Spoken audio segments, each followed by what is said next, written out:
Hey, what's up guys, and welcome back to the channel. And today we're getting into 2 hours of some disturbing Reddit threads, and oh boy, today's Reddit threads are just genuinely insane, unhinged, depraved, and just downright wild. So you're gonna want to make sure to stick around, and I appreciate you stopping by. It means the world. And make sure you like the video and subscribe to the channel. The channel subscriber goal is 1 million subscribers before the end of the year, so please subscribe. And all right, this video will be long enough already, so sit back, relax, grab a drink, and grab a snack. And without further ado, let's get into 2 hours of some disturbing Reddit threads. I think my sister's boyfriend, male 44, is infatuated with my young son. Originally posted to r/true off my chest, and the post reads as follows. Throwaway, since my sister's boyfriend is an avid Reddit user. This might be a long one, so bear with me. I, female, 38, am a single mother living on a waitress salary. Times are tough right now, and due to unforeseen circumstances, I've had to move in with my sister for the past couple of months. It's not an ideal situation, but I'm doing my best. I have an ex-husband who is male 40, who is emotionally abusive, hence the divorce. We share custody of my incredible son, let's call him Roman. He's a preteen, or just turned a teenager, who has been so understanding of our financial situation, even at his age. I love him more than I love myself. He is kind and intelligent. He stole my ex-husband's face, unfortunately, so he's beautiful. Every mama will say their son is beautiful, but my kid really is stunningly gorgeous. The amount of adults my age and older who have given him the creepy and unwarranted "he's going to be a heartbreaker in a few years" comments would alarm you. He has ADHD but maintains decent grades. He plays a sport and is good at it. He's got lots of friends who visit often, and vice versa.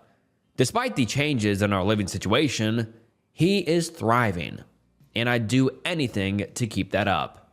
My sister, let's call her Sarah, 42, and her boyfriend, let's call him David, who's 44, are well off and live in a massive house. My sister was happy to take me in, but her boyfriend, David, not so much, which I completely understand.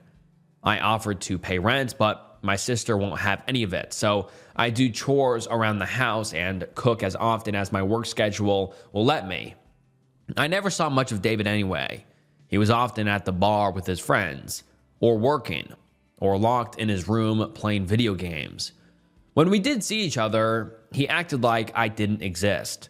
My son Roman was staying with his dad for a while, as I was figuring things out, and I was worried about David's attitude once my son moved in with us. I talked to David and promised him that Roman would be respectful and well-behaved, but he was weird about it and shrugged me off. Then David met Roman. David is absolutely fascinated with my kid. His disposition changed so quickly that it gave me whiplash. Suddenly, he stopped locking himself in his room and has decided to spend time with us. Well, mostly my son. He helps Roman with his homework. He watches all of Roman's favorite shows so that they can talk about them together. He buys him food and gifts. My sister Sarah is over the moon. She's been telling me about how us moving in has been the best thing for the relationship because David is happier now.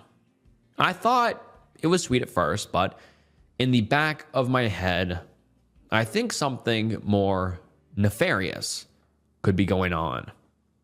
To paint a clear picture, I've noted some other changes I've noticed that I can't decide whether they're innocent or not. Number 1, David texts my son often, which wouldn't be weird, except he does it while he's at school.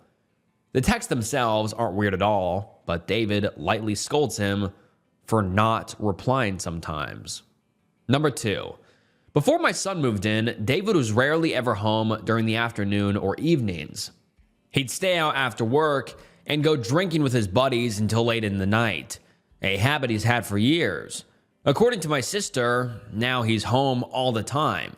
He gets home before Roman gets off the bus around 3:15 if he's not at practice, and stays home all day, even offering to babysit while I'm working through the evening.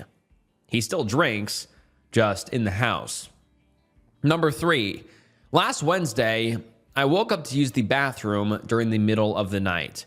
To get to the bathroom, you have to pass by my son's room. I was surprised to see that the door was closed all the way, since Roman always likes it open because his room gets hot at night. Also, he's been staying up late texting his friends lately, which has caused him to sleep through his alarm and miss the bus some days. So that night, I opened the door to let the air in and make sure he was still asleep. And there was David, standing by Roman's bed, in the dark. He stated that he was looking for his cell phone, but I saw him jump with anxiety when I opened the door. He left quickly, muttering something about how it might be in the kitchen. Why would his phone be in my son's room? And why was the door closed? Number 4, David offers to drive my son everywhere he needs to go. Only him. School, if he misses the bus. Practice, his friend's house. This is the same man who wouldn't lift a finger for me until my son moved in. It's been incredibly helpful since I'm not home often. But a part of me wonders if he's doing it for the wrong reasons. Number 5, I caught David doing Roman's laundry, resulting in a few articles of clothing going missing. This one irritated me because I make my son do his own laundry. I asked him not to do this, but his excuse is that he is trying to save water. I don't know how to fight him on this, since it's his house. I'm terrified to bring this up to my sister. Am I reading into things too much? Am I silly for worrying that he might have ulterior motives? If I tell my sister and she gets angry and there's nothing going on, she'll kick us out and we'll be homeless. And then the OP posts an update the next day. And let's get into it. Hi all. First, I want to thank you all for your responses and suggestions. I'm so overwhelmed by the replies and was unable to read them all. But I'm glad and terrified to see I'm not going crazy, that there is something wrong. I also want to thank those who shared their experiences with being manipulated and or SA'd, as it opened my eyes to a lot of things. Second, I'd like to clarify a few things. I did not let my child in David's car after the bedroom incident. I would never do that. After this occurrence, tied with the laundry situation, I began to take note of David's behavior, which was when I started putting the pieces together.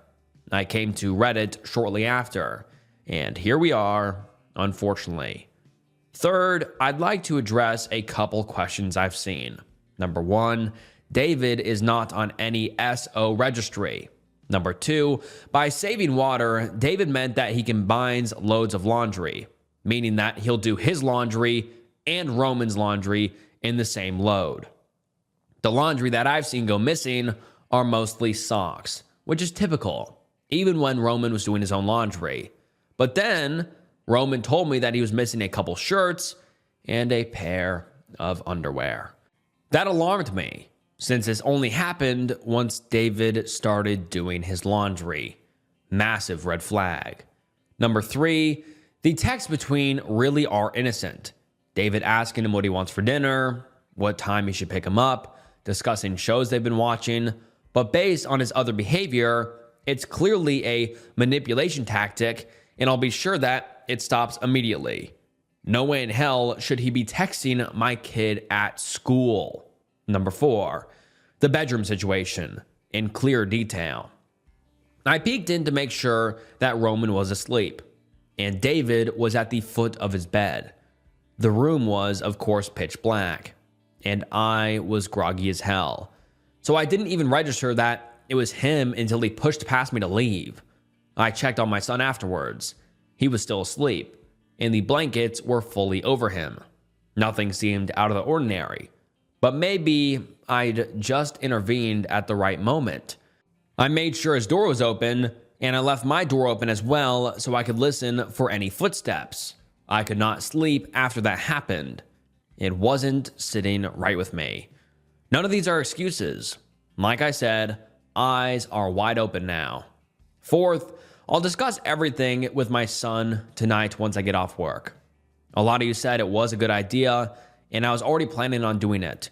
He has not been acting strange in any way and in his usual happy self, but that doesn't mean that David hasn't done anything yet. That reality is terrifying to me, and I pray that's not the case. I pretty much have a clear idea on what to say to him, but I'm not sure if I should explicitly tell him that I found David in his room or that he might be stealing his clothing. Any suggestions on how to go about this conversation are welcome. Fifth, I fully plan to confront David and talk to my sister Sarah about this. I am not a doormat, and I will do anything to keep my son safe. David is on a church retreat and thankfully has not been home for a few days. I've decided to speak with my sister first, in case David twists my words or manipulates her into believing that nothing is wrong. And once he returns, I'll confront him based on how my sister reacts.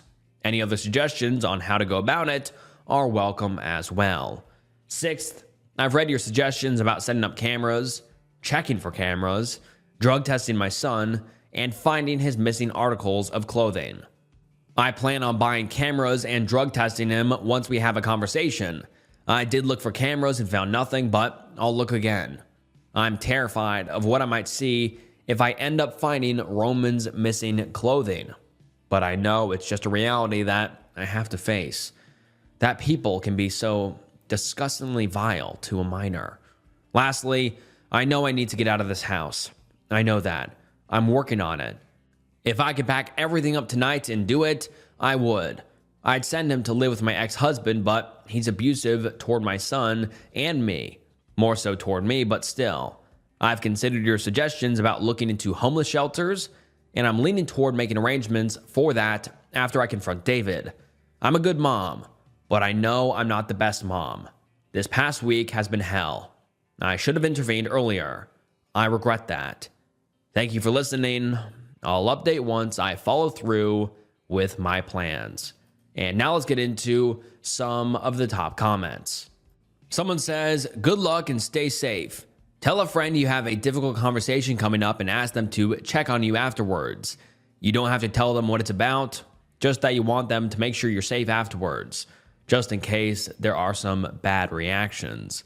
Don't forget to check women's and crisis shelters too. They might have some resources beyond just a place to stay. They also have staff trained to help. I think unless your son asks for all the details, it might scare him to know everything. He deserves to know eventually, but it might cause complete panic if he knows and can't leave. Maybe get him one of those travel door locks or alarms. That way, it's not permanent, but will prevent anyone from going into his room undetected. Could also consider getting him pepper spray to hide near his bed. Make sure he knows none of this is his fault and that he's safe to tell you anything. That you're not going to be mad at him and not going to hurt anyone. That can be a concern for a child who thinks their parent might go to jail, leaving them in an even worse situation. And the OP replies and says, thank you so much for your advice. He has a lock on his door, and I'll be sure that he uses it from now on. And someone else says, all I can say is good luck. I can't imagine being in that situation. When you confront him, it'd probably be better if your son was maybe at a sleepover. Does he have any friends with parents you trust you could ask for the night? You said you already talked to your sister about once before, so you know if she may react better, but who knows how David will react. And the OP replies saying, I can think of a friend to have him stay with. That's a smart idea. Thank you so much. And then the OP posts an update 4 days later, and let's get into it. Hi all, this is my second update. My first post got removed, but you can find it. But in the past 4 days, I spoke with my sister Sarah, her boyfriend David, and my son Roman, all separately. One went well, two didn't. I have a lot to get off my chest, so this might be long. There's a TLDR at the bottom. My first conversation was with my son, which occurred the night I posted my first update.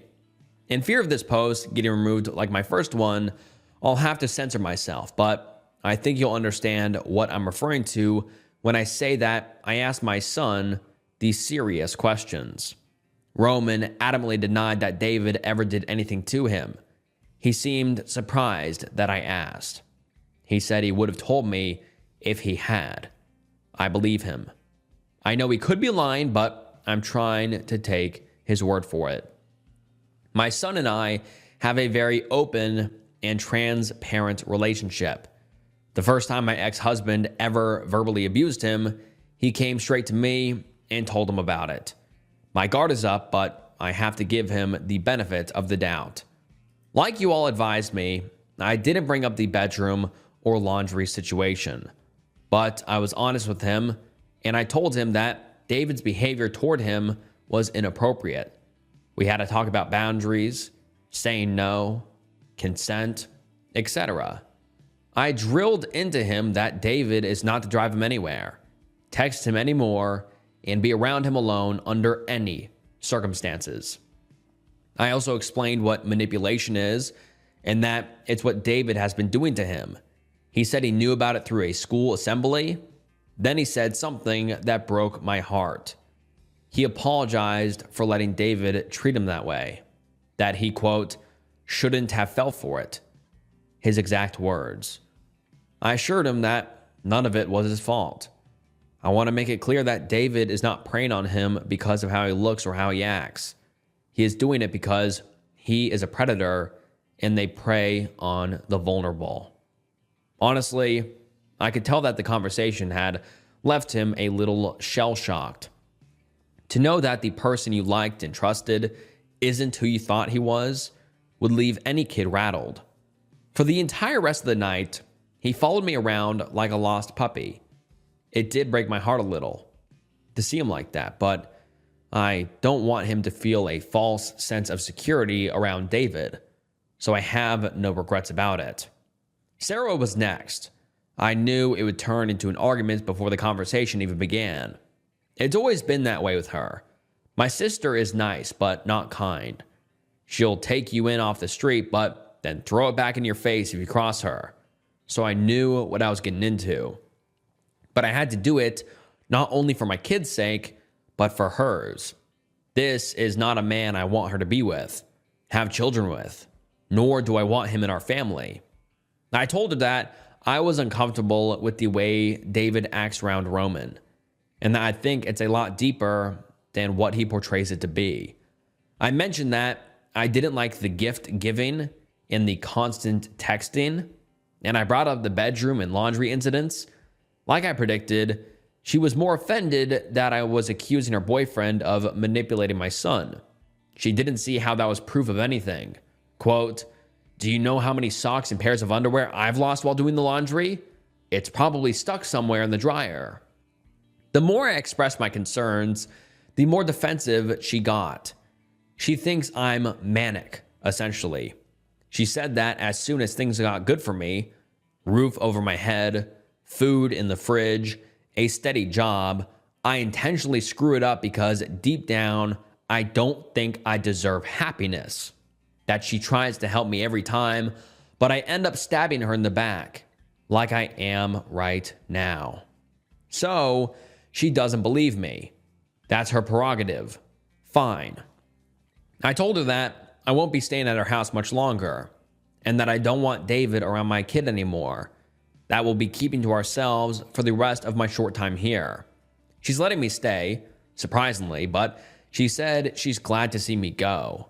She swore up and down that David would never hurt Roman, and that she was sad to see the relationship ruined over an accusation with no real basis, that I shouldn't let my behavior and my bipolar paranoia get in the way of other people's happiness, and that I better not accuse her boyfriend of being a predator anymore.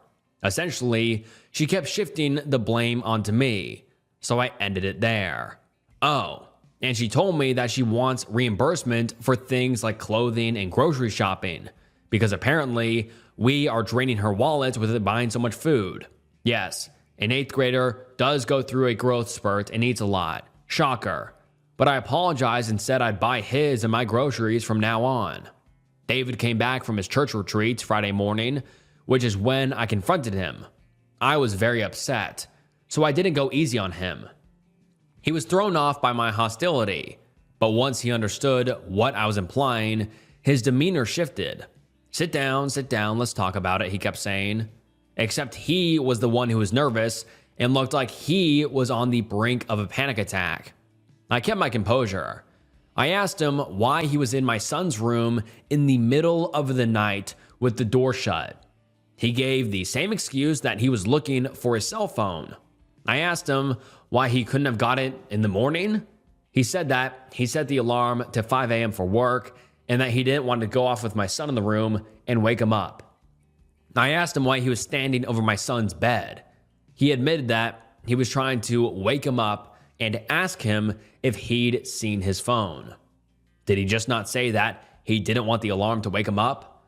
I asked him what on earth would compel him to think it is okay to wake up my child in the middle of the night to help him look for a cell phone.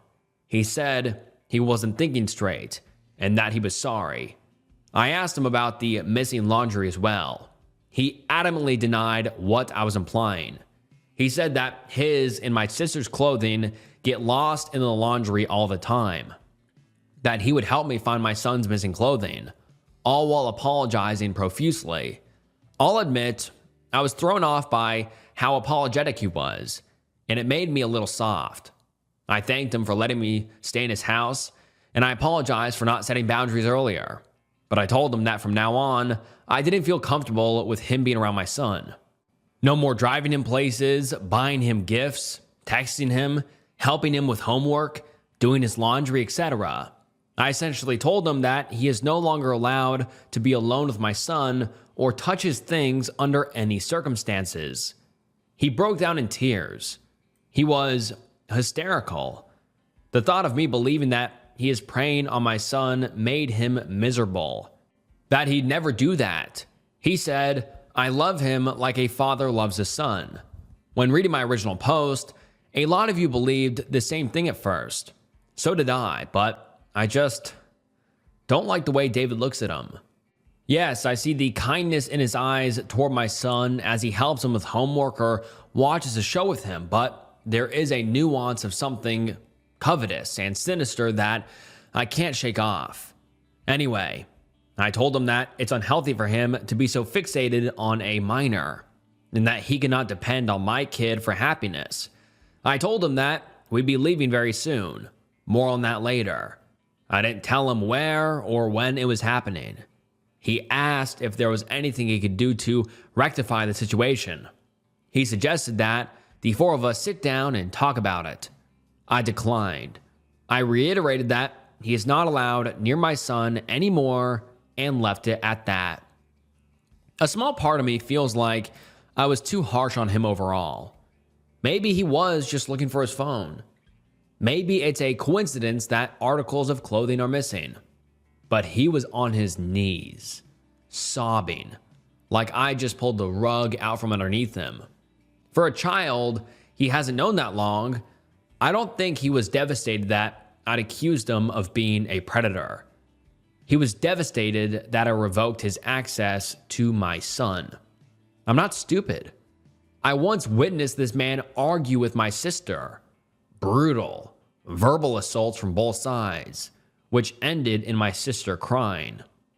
He didn't shed a tear. For my peace of mind, and yours, I've been watching Roman like a hawk. When I'm home, he's with me. When I'm not home, he's at a trusted friend's house or again with me. I actually took him to work with me this morning, which he wasn't thrilled about, but whatever. I made him block David's number, of course.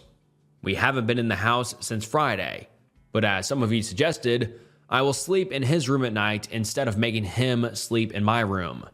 I'll be honest, I decided to hold off on drug testing him because I really do not think David has been drugging him.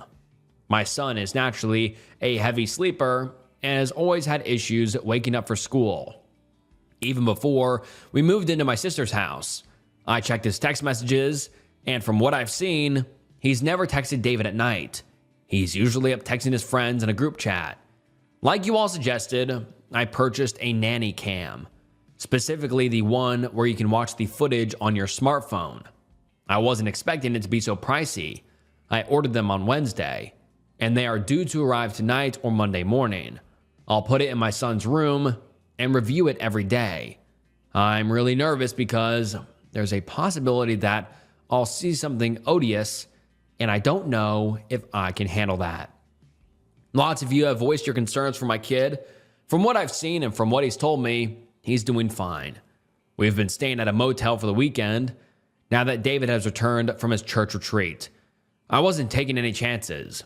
$56 a night and a little sketchy, but I don't want to complain. Again, despite the situation, his mood has been a lot better than mine has. He thinks a motel is the same as a hotel, so to him, it's like we're on a mini vacation. It's mind-blowing how kids can be so resilient, even in the most unnerving situations. The majority of you have told me to go to a women's shelter. I looked into this, and while it's an option, the closest one to where I live is more than an hour away. I don't have a car. I can take the bus, my usual mode of transportation, but that disrupts his commute to school and my commute to work. It's still winter and freezing cold where I live, so I'd rather watch him like a hawk than live on the street and subject him to the cold weather. And I'm not taking him back to my ex-husband's house. There's a reason why he left and why I divorced him. Which brings me to some good news. I applied for public housing a long while back, and I am in the process of getting approved. They contacted me for documentation, which I submitted, and I got verified, so I think that's a good sign. I'm very fortunate, since I know wait lists can be long sometimes. I can't believe I'm holding it together so well, but I'm proud of myself. I think I'm doing everything I can. Thank you for listening. I'll update again shortly with hopefully better news. Edit. This goes without saying, but I will of course talk to my son before putting a camera into his room. And now let's get into some of the top comments. Someone says, "Hey, I'm really proud of you for handling yourself with such grace and taking your son's safety so heavily into consideration. A lot of parents wouldn't do as much as you are doing right now. You sound like a freaking super mom. Roman is very lucky to have you. As for your sister and her boyfriend, if David likes boys, she'll find out sooner or later, and she's chosen the hard way. I understand that it can be hard to come to terms with someone you love being a predator, but if my family raised these concerns, then I would kick him to the curb and never look back. Family comes first. I wish you all the luck and support the universe has to offer, and I pray you find somewhere comfortable for you and your son soon." And the OP replies saying, "Thank you for your kind words. I'm really hoping that the housing opportunity works out for us." And then the OP posts an update a few days later, about a week later. And just a quick warning, it is very disturbing. Let's get into update number 3. Hi all, so this is my third update. Another long one. I have both bad news and good, really good news. Due to the bad news, I'm not mentally doing the best right now, so I'm sorry if this is scrambled because I don't really know where to start. I'm angry, hurt, disgusted, and as all of my emotions begin to pile upon each other, I'm beginning to spiral a bit. And before anyone begins to worry, I'll put it out there that my son is doing okay. I guess I'll start off by saying that my son and I weren't in the house much up until Friday of this week. We've been staying at a local motel that's decently close to a school and where I work.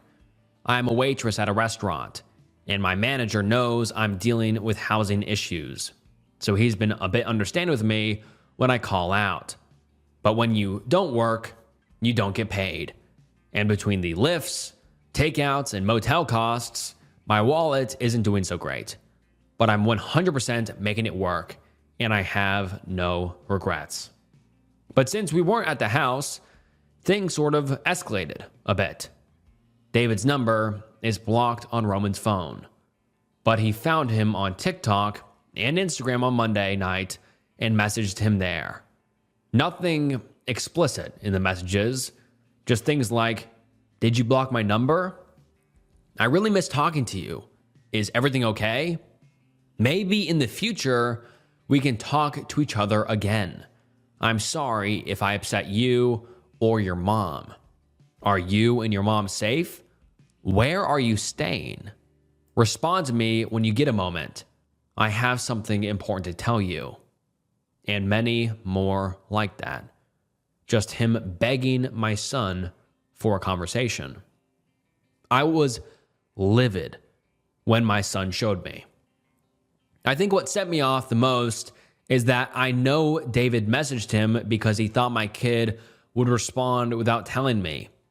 He thinks they have some sort of secret private relationship right under my nose that I'm interfering with. I'm pretty sure that's why he hasn't kicked me out of the house. He's not mad, just miserable and desperate for some sort of contact. I feel like no matter how hard I pull my son away, he's refusing to let go. We blocked the Instagram and TikTok accounts immediately, and I screenshotted the messages. I'm trying to keep a record of everything. I asked Roman to delete his Snapchat account, just in case, but he didn't want to. I'm 99% sure he has a girl in there that he likes. I let that slide because he came straight to me about the other accounts, and he agreed not to add any new accounts on Snapchat or post anything that gave away our location for the time being. This entire ordeal upset my son. He broke down in tears when he came back from school the next day. That hurt a lot to see. I don't know if I expressed this, but Roman genuinely liked David, and they got along well. Maybe my kid saw him as a father figure, since he was shunned and neglected by my ex-husband. I think I underestimated the mental toll it would take on him from having to cut David off completely, and then block him when he reached out privately. Someone noted that I should get him into therapy soon. I plan on doing that once we are securely living on our own and I find the money for it. It's definitely a priority. David's harassment spilled over to me too. He called me multiple times and texted me things like, "Let me know when you're back so we can resolve this. Am I allowed to attend Roman's baseball game on Thursday with you? I'd like to support him. Can you please answer? I'd really love to talk. Just us. I'm sorry if I gave you both the wrong impression. I didn't block his number on my phone. I figured that the more he talked, the more likely he'd continue to incriminate himself, and I could use his words against him. I didn't answer a single one of his questions, but I let him know that if he contacted my kid ever again, or if he showed up to his school or any events, that I'd go straight to the police. And that's not an empty threat either. Unbeknownst to him, I'm getting the police involved because I now have solid evidence that this man has a sick obsession with my son. This is bad news, and I'll forewarn you that if you're easily triggered, please don't read any further or at least skip this in the next 2 paragraphs. I want to thank you all for confirming my suspicions in the first post because I found something heinous.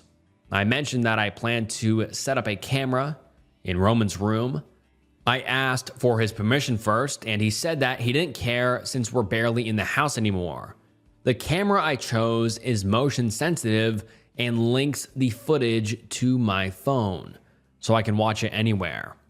The camera was set up on Sunday night as soon as I received the package, and I hid it above the door frame so that I overlooked the entire room. You can't see it unless you use a ladder. I didn't get anything for a couple of days. I was randomly notified of movement in the room, but saw nothing when I looked at the footage. But on Wednesday evening, At around 6, David came into my son's room, stood there for a moment, and then left. No longer than a minute. An hour-ish later, he returned and started going through his drawers. He picked up a specific garment and left within less than 2 minutes. I wanted to throw up. I didn't sleep that entire night at the motel. The following day, I had someone cover my shift, which gave me the opportunity to do a deep search of David's room while he was at work and my son was at school. I found the article of clothing inside of his pillowcase, on top of the pillow, right where you would lay his head to rest at night. I was so sick to my stomach that it took me almost 2 hours to confiscate that article of clothing and check it for evidence. I won't elaborate, but you can infer what I mean. I was nauseated the entire time. All I could do was put on gloves, throw it into a Ziploc bag, and shove it into my closet. I didn't want to look at it or even think about it. I still don't. That answers the question of why David was so incessant on doing my kids' laundry. Who knows how long this has been going on for? I've been ruminating on the next steps to take. Besides my main priority, going to the police, my other priority is telling my sister Sarah. We are obviously not on the best terms right now. She found out that I confronted her boyfriend last week, and she is livid. How dare I accuse him of manipulating my son? Apparently, he's not the same man he was after we left, and returned to his old habits. He was back to going to bars with his friends every evening. His drinking got worse. He had stopped coming home early from work and dragged himself through the door at almost midnight, if he even bothered coming home, that is. And he was no longer affectionate towards her. Apparently, it's my fault he's depressed again. If those aren't red flags, I don't know what is. I can't tell if she's in denial or if she can't actually see them. But what she's most concerned about is that David hasn't been home since Thursday. He went to work, came home briefly, then left again without telling her when he'd be back. In my head, that made sense. He knows that either she or I took the garment that was inside of the pillowcase, and now he's afraid to come home. It confirms all of my suspicions. I will tell my sister everything, though probably tonight or tomorrow. I have no idea how to go about it, and I guess I'm nervous about her reaction. She's still convinced that I'm having a manic episode. I was diagnosed with bipolar 1 many years ago, and I take medication to manage it. If I go off of my meds, my mania will progressively get worse until I spiral into psychosis. So her concerns are valid. I put her through a lot back when I wasn't stable, but that's not the current case for me right now. I have tangible proof and video proof of her boyfriend being a creep. I can bring up the camera footage, and then I have the issue of not getting either of their consent to put a camera in their house, and I don't know how well that would go over with her, even if it was for good reason. I just know that if I were in her shoes, I would be grateful that my boyfriend, potential fiancé, was outed as a predator before I got engaged to him. She's pretty much past the age of having children, but has plans to adopt in the distant future, so I have to tell her. Somehow. My son and I have been back in the house since Friday night. My sister still isn't kicking me out, but she doesn't want me here anymore. She's made that very clear. The only reason why I haven't packed my things yet and left is because, again, David is gone. He won't tell anyone his whereabouts and has turned off his location on his phone, according to my sister. She thinks he might be crashing on a friend's couch, something he's done multiple times in the past. I think he knows I'm onto him, but his absence means that I can stay at the house for now. I'm still watching my son like a hawk and staying hypervigilant, still sleeping in his room, taking him to work with me, etc. I can live with the hostility from my sister as long as he is safe, especially since we won't be here for much longer. which leads me to the good news. I got approved for public housing. I won't share too many details, but I will share the most important one. We'll get to move in a little over 3 weeks. There are a lot of logistics that I need to work out, the school bus system, a mode of transportation to work, etc. But I'm glad that something is working out in my favor after this week of hell. The constant vigilance is exhausting, and I can't wait to be in a safer environment. I guess all I really have left to say is that I'm not sure how to go about providing the evidence I have to the police. When I give them what I have, they'll start some kind of investigation, right? I'm just nervous that I could get into trouble for the camera and the messaging that counts as harassment, right? Do I tell my sister everything before I go to the police? Any advice you can give is welcome, because I've never been in a situation like this before, and I don't want to mess it up. Just because I'm leaving does not mean that I'm letting David get away with what he's done. Thank you all for your unwavering support. I'm having a hard time right now, but I'll update as soon as I can. Thank you for listening. Edit. Thank you all for the overwhelming advice. I put the clothing into a paper bag. I had no idea how plastic could affect it. I will make copies of the text and the camera footage. I will not be telling my sister anything for the time being. And I am going to the police tomorrow.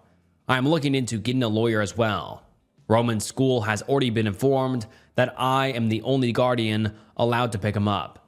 He will be staying with a friend tomorrow night, and once I save a little money, I will move us back to the motel. And now let's get into some of the top comments. Someone says, make multiple copies of the videos and send them to yourself and send it over email, text, as many ways as possible to ensure you don't somehow accidentally delete the copy. Someone else says, show the videos, screenshots in the clothes he took to the police, and say you have a suspicion of David's intention towards your son and around people around his age. Do not tell your sister until you talked to the police. She'll most likely tell David, and he could try and do something to make things difficult, or he could blow up and do something to endanger you and your son. And the OP says, I agree. I've made the decision not to tell my sister until I get a lawyer and talk to the police. Thank you for your advice. And now let's get into the next update, which was posted a few days later. And the update reads as follows. Hi all, this is my 4th update. It's a bit weird to be sharing the personal details of my life to thousands of people online, but I feel like I owe it to you all and it helps me keep track of everything, so I don't mind. Not to mention how helpful your advice has been, as I've never experienced a situation like this, and I was terrified that I'd make the wrong move and mess everything up. So thank you all so much for being so kind and helpful. There's a lot I have to talk about. I did go to the police, and an arrest will most likely be made in the near future. Before I get into that, I think I will start with the escalation in David's behavior and his whereabouts, and then circle back to what happened with the police. Hopefully the timeline still makes sense. In my last update, I left off with David's disappearance after I found out what he did with my son's clothing and confiscated it. It turns out that David was not on the run, nor missing, nor crashing on a friend's house. He holed up at his parents' house and is still currently there. My sister informed me that due to my actions of him manipulating my son, David had a mental health crisis. She hopes I'm happy with myself, and she feels the need to stay with him for support. So, in other words, he's hiding at his parents' house because either the guilt is getting to him or he's scared, or both. His entire family is infuriated with me. Whatever story he's feeding them is making me look insane in their eyes. Not once did they ask me for my side of the story. After I went to the police, my sister made the decision to kick me out of her home. I saw it coming a mile away, so I'm not too upset by it. I just wish she didn't feel so much fierce loyalty to him and his family. I don't even know how to explain to my kid that his aunt doesn't support him. She does know I was approved for housing and that I have no other place for our belongings at the moment. So she at least has the decency to let us keep our stuff there until we can fully move out. I guess that counts for something. Not much else to say about that. I've just been trying to keep my distance. David's behavior, though, got so much worse during this mental health crisis. The harassment escalated to stalking under the guise of wanting to clear the air. He showed up to Roman's baseball game that was held at a different school to try and speak with him. That means he found his schedule, the exact time he was playing, and the address of that school. Found the motel we'd been staying at. We had to move to a different one after this incident. Created 3 other Instagram profiles to message him about how this is all just a misunderstanding, how much he misses him, etc.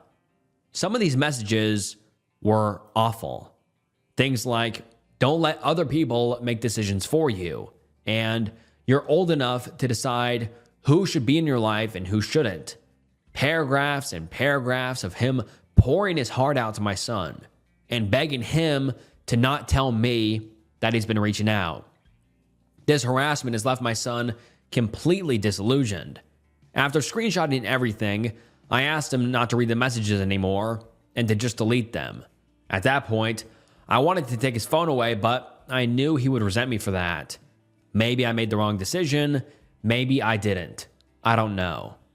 The day David found our motel was one of the most traumatic moments of my life. I don't know how he found us. My sister knows I've been staying at a motel, but I never told her which one. On that day, it was about 9 p.m., and I needed to go to the corner store to grab something. My son was taking a shower and getting ready for bed, as he had school the next day. The corner store was a minute's walk away. The room we were staying in was visible from the windows of the store. I'd make this quick trip countless times. In the moment, I didn't feel unsafe leaving my kid behind. But hindsight is always 20/20. I already feel stupid. No need to tell me. David had parked at a lot across the street, and I didn't see his car. He waited until I was almost at the store and my back was fully turned to go to our motel room door. It was obviously locked, so he started knocking. But by then, I'd already heard him and was running in his direction. I nearly blacked out from the fear and adrenaline, and it's hard to remember much. I recall that he didn't seem angry. He just had this miserable, panicked look in his eyes. He really did look like someone who was going through a mental health crisis. I told him I was calling the police and that he needed to leave. He said that he was, quote, entitled to a conversation with me, but he ran off once he saw me dialing 911. To me, his reasoning is bullshit. He keeps saying that he wants a conversation and wants to clear the air with me, but if that were true, then why didn't he approach me? He knew I wasn't in the room. Why did he essentially try to break in where he knew my son was alone? I, of course, documented this incident with the police, which I will get into right now.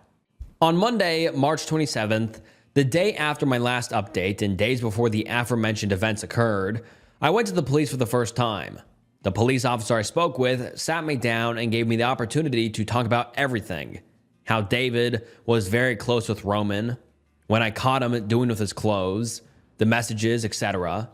Thank God for these posts because I found myself referring back to them. Memory can be unreliable. I presented the evidence that I had as well. I showed the video footage and gave her the article of clothing I confiscated, as well as the text messages and Instagram and TikTok messages. She then told me she would contact the district attorney, which she did soon after. I was shocked by how fast the process was moving, and she told me that since it involves the potential SA of a minor, they didn't want to waste any time. I was interviewed again by a detective, and a couple days later, they called David in for an interview. By then, the stalking had begun.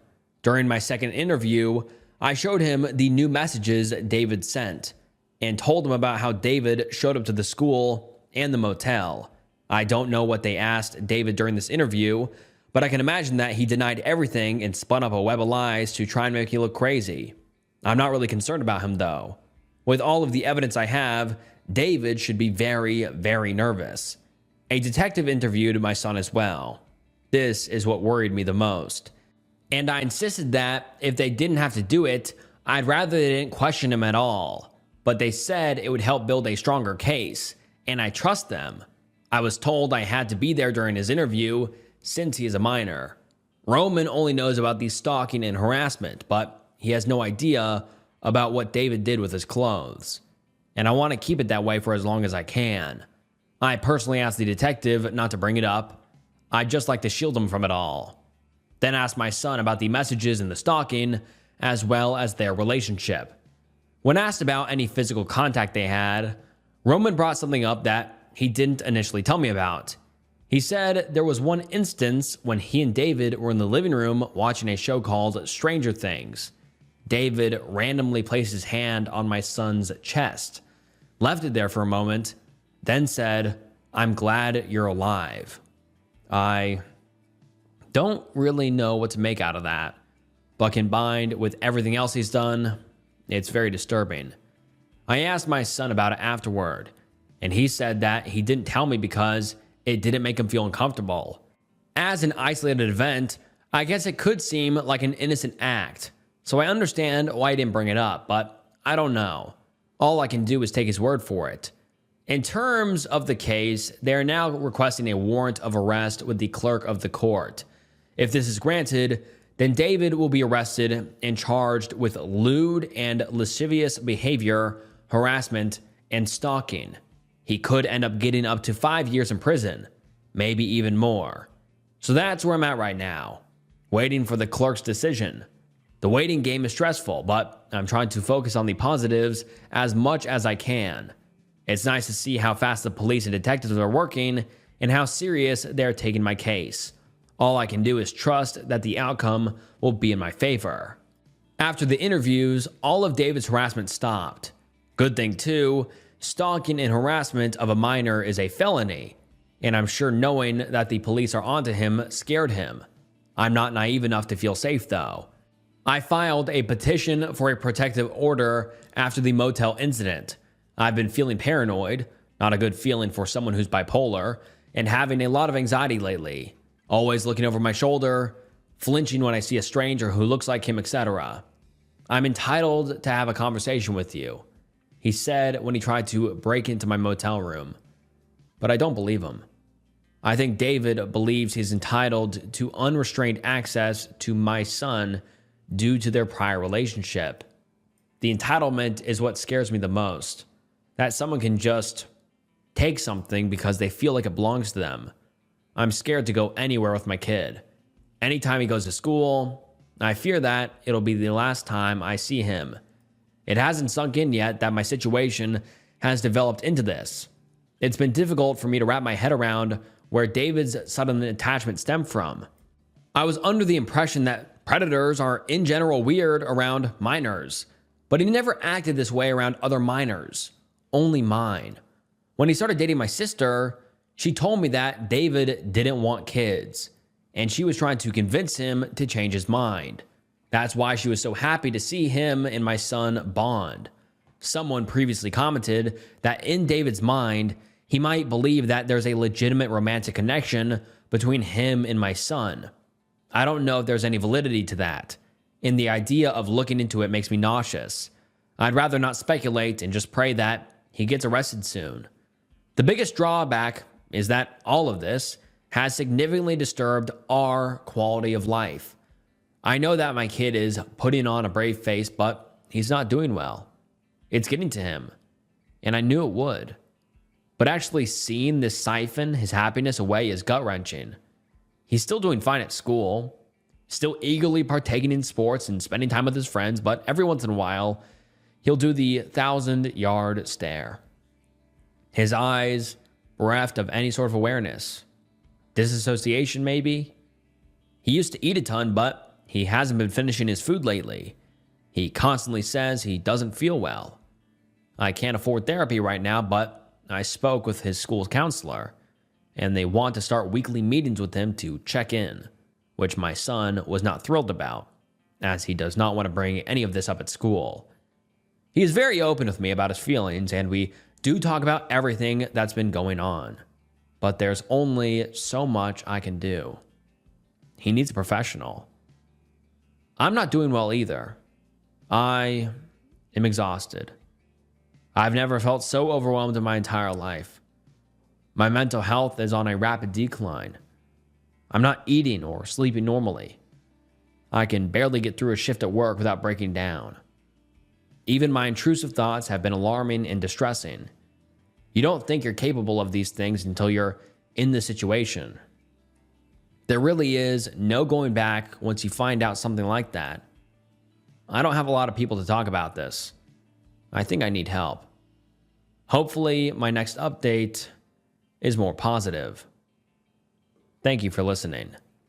And that is the last update we have ever received from the OP, because the OP, soon after this post, deleted her account. And many people in the comments are speculating that she deleted her account because the police wanted her to.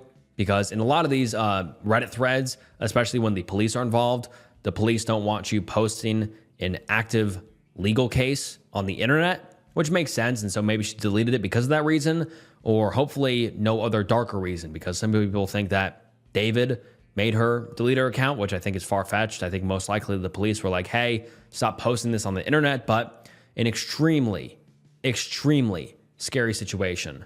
I mean, I hope that the OP and her son are doing better now, but I mean, it'll take a long, long time to recover from this, because what they experienced was just downright horrifying and disturbing. And I just hope that the OP and her son are doing better now. I think my boyfriend is trying to push our relationship off onto his friend. And just a quick warning, this one is absolutely horrific, and trigger warning for stalking, harassment, and R-word. Just a quick warning, because this one gets dark. But let's get into it.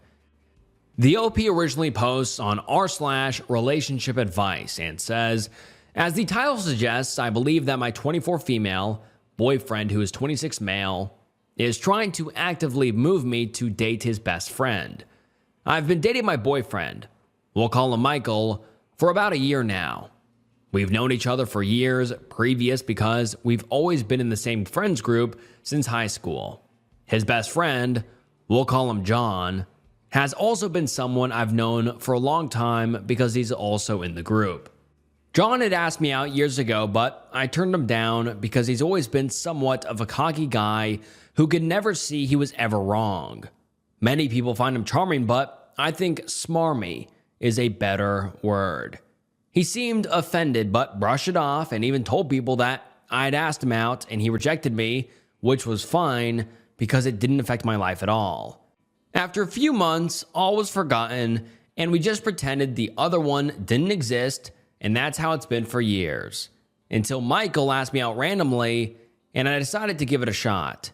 It turned out we had a lot of similar hobbies and really had a good time, so we started dating shortly after that. Now, about 6 months ago, Michael started to act strange, but in really subtle ways. I would talk about how much I loved animals, and he would interject that John just loved animals, which wouldn't be weird, but he did it with everything I talked about, with even the slightest bit of enthusiasm. If I loved it, John loved it just as much. He told me how compatible me and John were, and how he wished we meshed more. I eventually told Michael I really didn't care what John liked because he was kind of pretentious, but we never got along. He seemed really offended, but quickly recovered, and by the next day, everything was good again. About a week after that instance, Michael would talk up John randomly and with seemingly no reason. Hey, I talked to Brittany yesterday and man, John is apparently a god in bed, haha. Maybe I should ask the guy for tips? John is volunteering at that shelter we went to a couple of weeks ago. What a guy. We should have John make us dinner. He's a great cook. It was every day to every other day I had to hear about John's greatness. And it was to the point I initially thought that Michael wanted to date John. Then 3 weeks ago, after we had some drinks, he asked me, if we ever broke up, would you date someone else in the group? I had no idea what to say because it was so random, but he quickly filled the void by saying, I think I would if I were you, and John was single. Seriously? So 3 days ago, I confronted him in the kitchen and told him that if he had anything he wanted to tell me, I would listen to it no matter what, and that I would always be there for him. He seemed confused and told me he had no idea what I meant by that. So I brought up all the times he talked about John and how he would date him, and told him that if he really wanted to date John, I understood and would support them. After all, they're best friends, so obviously they have a good connection. When I say he blew up, I cannot stress how angry he got. He used a dozen slurs for gay people and said he was disgusted I saw him like that and that he would never do something like that. We ended up getting into a huge fight over it because I certainly don't support his language or attitude toward LGBTQ folks, and that it was just a vibe I got from him, and I didn't mean to mislabel him. We haven't really talked, but he's staying at his parents' house right now, and today John called me to tell me he doesn't support Michael's attitude toward me, and invited me over to talk about it, even saying that Michael was 100% okay with it. Am I crazy? Am I making up some convoluted story in my head? Or is this bizarre? And now let's get into some of the top comments. Someone says, you should ask him why he is trying to set you up with John. You should also break up with Michael. And the OP replies saying, I just didn't want to come out and say that because it's so presumptuous, I guess. I have no proof. Just that gut feeling that something is wrong. I'm trying to think through my options because this is our first real fight, but once again, it's always about John. Another user says, or Michael is secretly in love with John and hasn't wanted to come out yet. That explains why he blew up when you called him out. And the OP replies saying, well, I've been thinking this over, and if that was the case, I really don't think he would have said the things he said when I asked. Another user says, I'd be more concerned with his disgusting homophobia. And the OP replies saying, I definitely called him out on it. I think it just took a backseat to me trying to figure out the whole situation in general. But it is certainly not forgotten. Another user says, so it sounds like maybe they want a 3-person intimacy, or Michael is attracted to John in some way. Or here's the kicker. Maybe Michael cheated on you, and he thinks that if you hit it off with John and have intimacy, he wouldn't feel guilty about it. Maybe he's just trying to push a free pass on you without coming out and saying he cheated, or they are swingers. And the OP replies saying, oh my God, all these theories are living in my head rent-free right now, and I can't get straight answers from anyone. This is going to keep me up tonight, I can already tell. And then the OP makes an edit to the post saying, so I called Michael when he got off work, and the first thing he asked me was if I went to vent to John. Naturally, I didn't because we're not close and told him as much. He didn't have much to say to that, so I started on my questions that you guys suggested. Why are you pushing me toward John? Do you want to break up, etc.? He got out once again defensive and said he refused to talk about it over the phone and suggested we meet at John's place to talk it out. I asked why John had to be included at all, since it is really between the two of us, and he basically told me that it's really between the three of us. I refused meeting at John's for obvious reasons and told him if it had to be the three of us, we could meet at a restaurant. He seemed fine with that, and we rescheduled meeting at a bar/grill that's pretty close to all of us. I showed up early and got us a table that had some privacy, and not long after, John walks through the door. He sat down immediately and started chatting about how we were both so timely and that he liked when women showed up early because it showed they had good time management skills. 25 minutes after Michael was supposed to show up, he texts me and says he had car problems and couldn't make it but to get to know John since I was already there. I'm just beyond livid at this point. John keeps trying to buy me drinks and even tries to schedule another time to hang out. I confront him about Michael pushing me toward him, and he acted like he didn't know what I was talking about. I kept mentioning how Michael was talking about him to me, and John just said that it made sense because bros have bros' backs. I told him the bros can have each other and left fuming. Michael's tried calling me 3 times. John's tried 7. I want to cut them both off and say good riddance, but to do that would be leaving the friend group as well, and I don't really have that many friends to begin with, and it makes me so mad that I even had to make that decision. Anyway, that's the update. Sorry if it doesn't resolve anything. It makes me angry too. And now let's get into the relevant comments. Someone says, I'm going to throw this out there that you did the right thing by refusing to go to John's house. I'm not saying your boyfriend would set it up so that something bad would happen to you, but it looks like John has an unhealthy obsession with you that he somehow roped Michael into. And the OP replies saying, after Michael didn't show up to the bar, I was really glad I didn't go to John's. If he wasn't planning on showing up the entire time, I can only assume they figured this whole thing out together. And then the OP posts an update, and let's get into it. I went to Michael's house pretty early this morning since I have work today and really needed this resolved. I had been up all night going back through the comments and trying to piece everything together, and honestly, it was driving me crazy. Michael was alone when I got there, which was a relief because I pictured John showing up like a movie villain. He initially didn't want to let me in, which was really weird, but I told him I wasn't going to leave without talking to him about this. So he finally let me come in. We sat down to talk. I asked him about last night, which he said he had car trouble, but it was all fixed now. Convenient. I asked him a few more questions, but was met with vague answers, so I decided to just cut to the chase and said, why do you want me to like John? Do you want me to date him? Do you want to have a 3-person intimacy? What is it? Once again, instead of answering, he just watched me from his stupid chair and then had the nerve to ask me who I told my suspicions to. So I said I'd been running them through my head, but that my mom knew I was coming over to talk. She didn't, but he was starting to be really creepy. He got mad and said it wasn't like that, and I was making him out to be the bad guy because they were. Yes, they. Looking for something long-term, not just a one-time thing.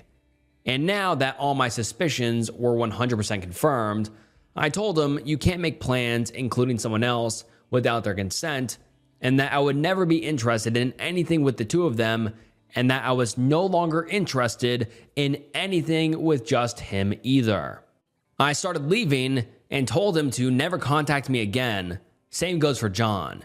And he could share the message when he blocked my way out and said I had to hear him out and his side of the story.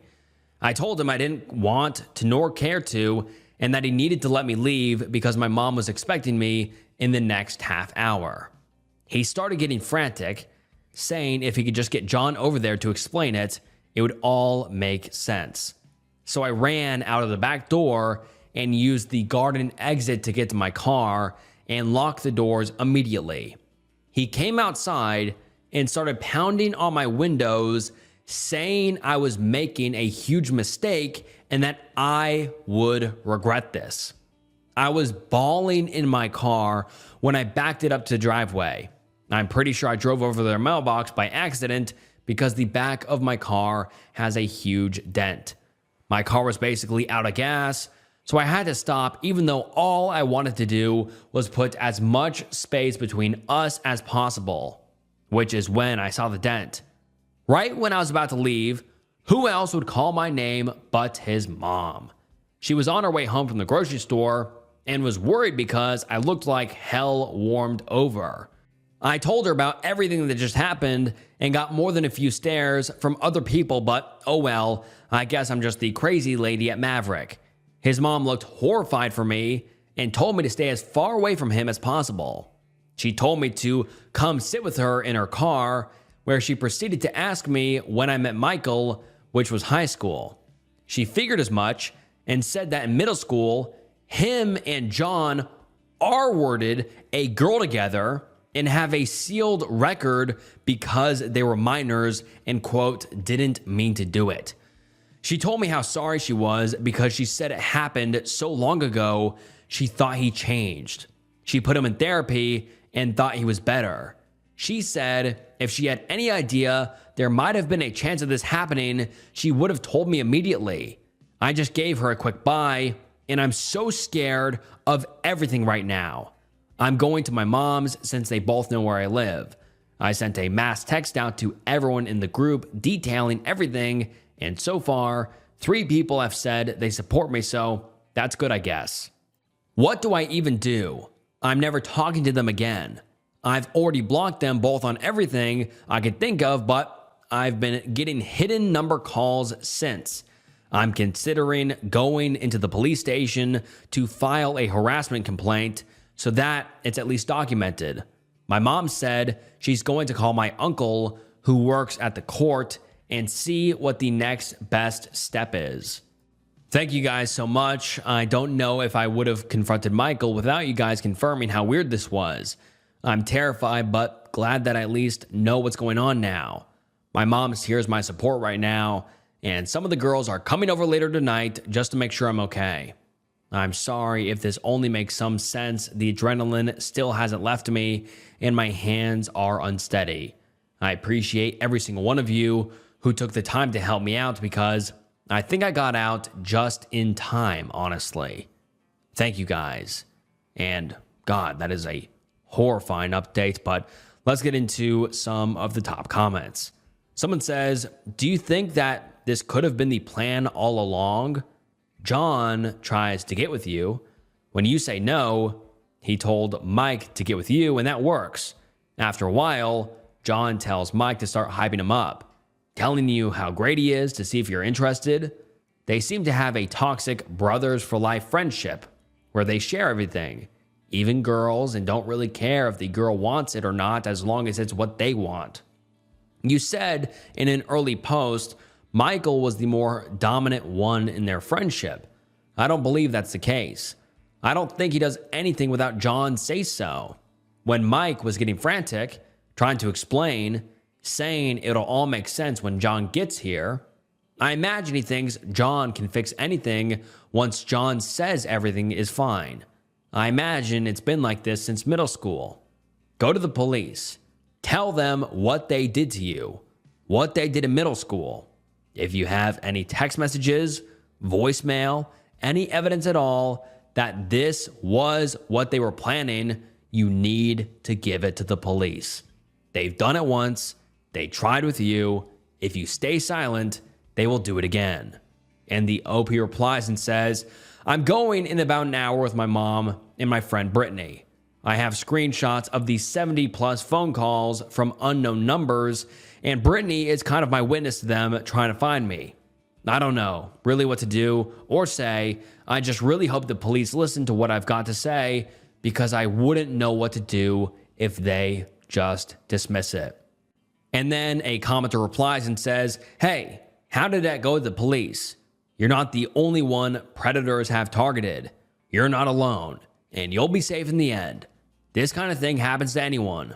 I had a SA where I was the victim make the news because the guy was so creepy, so I hope you are okay. And then the OP replies saying, it went really well, I'd say.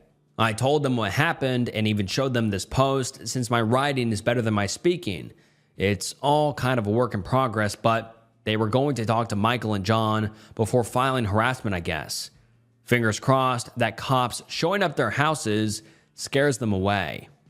Another commenter says, you need to file a police report ASAP. Michael and John have a dom/sub relationship in where they lure women, and it has probably been going on for a very long time. In extreme cases, these become killing teams, if not handled correctly. And the OP replies saying, I was planning to go in today to do that. I'm just nervous they won't believe me. I don't know if that's something TV has put into my head or having no evidence, but I'm scared they'll think I'm just overreacting.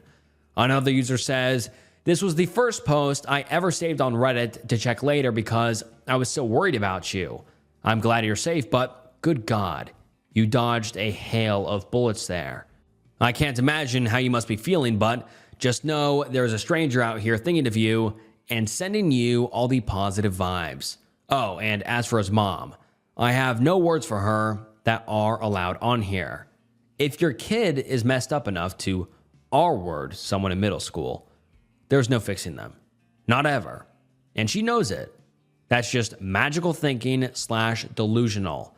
And that thinking puts you in an incredible amount of danger, especially as she has allowed him and John to remain friends. And the OP replies and says, "Thank you.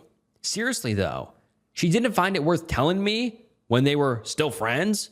Or when I told her how much Michael talking about John annoyed me weeks previous. I have a hard time feeling anything but resentment toward her, to be honest." And I completely, absolutely agree with the OP's comment here. Like, it's ridiculous that Michael's mom didn't say anything when literally the OP complained about Michael talking about John all the time and saying how great of a guy John was. Like, how did that not set off every single red flag in his mom's brain? I mean, like, that is just crazy, and I do agree. The mom should be held liable at some point because she knows her son is a danger to women and just people in general. And when Michael and John get together, they do obscene things. And for her to not say anything about it is just insane. But then the OP posted another update a few weeks later. And let's get into it. "I'm so sorry it took me so long to update. Life has been crazy, and between everything in the state shutting down again, I've been a mess. I went and talked to the police about getting a restraining order, but the officer I talked to said it fell into domestic violence and had me file a DVOP, Domestic Violence Orders of Protection, and we have an unset court date to take it before a judge. Now, I'm nervous as hell about it, but at least something is going to happen. With Michael anyway, because I didn't have a relationship with John, and he never technically harassed me. There's not much I could do with him. I'm still getting a ton of blocked calls, but I'm in the process of changing my number, so that should resolve itself soon enough. I'm back in my apartment though. We've added some new safety features, cameras and new locks, and currently it's a waiting game. I have to see Michael in court at some point to tell my story, and John's gone MIA. When the police went to talk to him, he wasn't home and hasn't been as far as anyone I talk to knows. I get weird letters left at my door, but they've all been delivered by the post office, so not much I can do about that. It's mostly rambling about love, which gives me the creeps. I've stopped opening them at this point and keep them in the drawer for when I go to court. I have an interview for a new job, so wish me luck. My boss has let Michael in twice since I've been back, and I don't feel safe there anymore. My friends are split 80-20 now. Minority, thankfully, is with Michael and John, but now I know who I can't trust.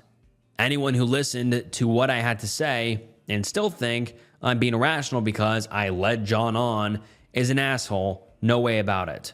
So good riddance. Unfortunately, my mom wasn't left alone, and someone broke her front window, so the police also had to show up for that one. It's been quiet for 2 days now, and I'm not sure whether to be relieved or nervous. Does looking over your shoulder ever go away? I hope so. This feels more like a diary now than a post. I'm okay though, and my life is getting there, so once again, thanks to everyone who helped me or messaged me. And now let's get into some of the top comments. Someone says, love these are clear signs of some kind of a psychotic dynamic. Use the knowledge you have. They S8 a girl in high school together. Now they're getting violent, such as banging on your car window, trying to stop you from leaving, etc. No matter what, keep going back to the police station and trying to get that restraining order. Every time they call you, police station. Every time they show up at your place, police station. If you ever get something from them in the mail, don't open it. take it straight to the police station and have them open it there. Seriously, every time you get any kind of contact from them, take it to the police. Build a very clear and distinctive paper trail that they are harassing you.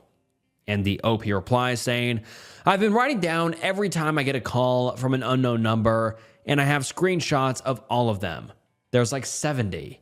I'm thinking of just changing my number, even though it would be a pain.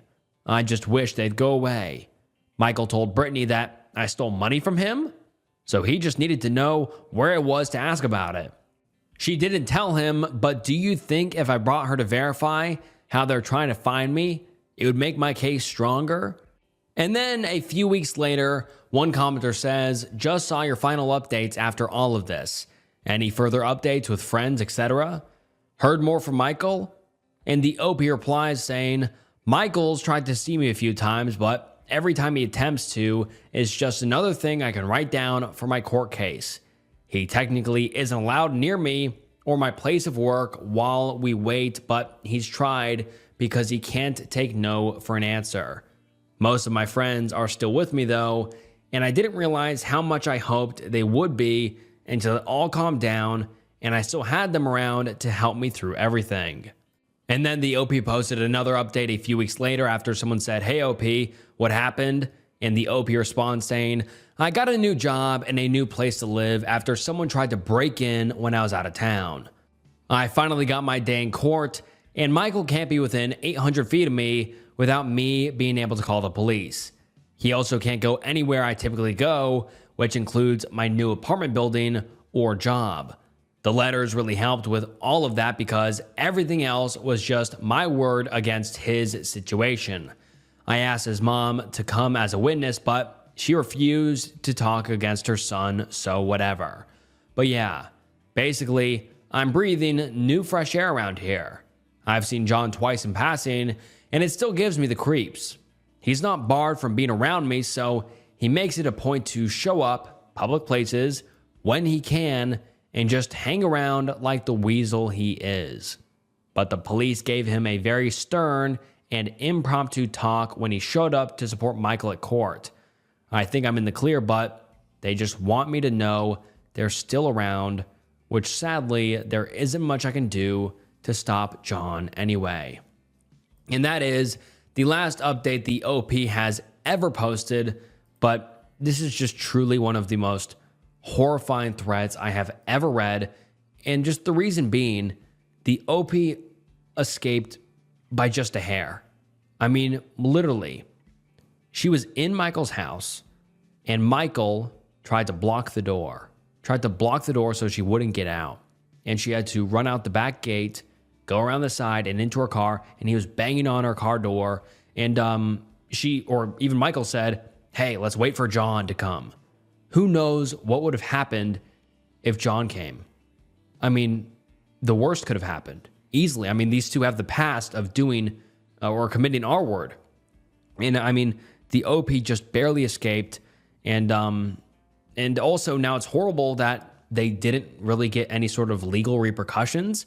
And so now Michael and John are still out there following around the OP, which is just horrible. Like the OP said in the last update, John is just hanging around me, trying to make the OP feel uncomfortable. And so the OP can never feel relaxed in public, which is just so horrible. Like the OP can now not relax when they're in public or even in their own apartment because, like the OP also said, her apartment was broke into. We don't know who broke into her apartment, but could have been John or Michael for sure, which is terrifying. And I mean, truly, like, this is just so scary because the OP just barely escaped. And the worst could have happened, but luckily it didn't. But it's also just so horrible that they didn't face any legal repercussions because now there's no knowing if they're going to go do this to another poor girl, which it seems like they've done that in the past and they've repeated it with the OP here. And so the OP got out unscathed, but you know, unfortunately, we don't know if these two are going to do it again. And it's been 5 years since this update. So we don't know if anything happened after or what happened to Michael or what happened to John. But man, the OP really is lucky. But I'm really glad that the OP is all right in the end, even though it was a horrific experience. But I just hope that the OP is doing better now. And man, that was disturbing. My best friend's fiance is extremely inappropriate towards me. Throwaway because one of the people involved knows my personal account. I am at a loss for how to go about handling the situation in an appropriate manner. Any kind of advice would be greatly appreciated at this point. To make this easier, let's call my friend Kate and her fiance John. I met Kate during my sophomore year of high school through mutual acquaintances. We became very close so naturally, I was devastated when she moved several states away after graduating. Despite the distance, we kept contact and remained as good of friends as ever. About 2 years ago, my family happened to take a vacation in very close proximity to her new home. So, we excitedly planned to meet. It felt amazing to see her again. We both dashed out of our cars and hugged and squealed like stereotypical best friends.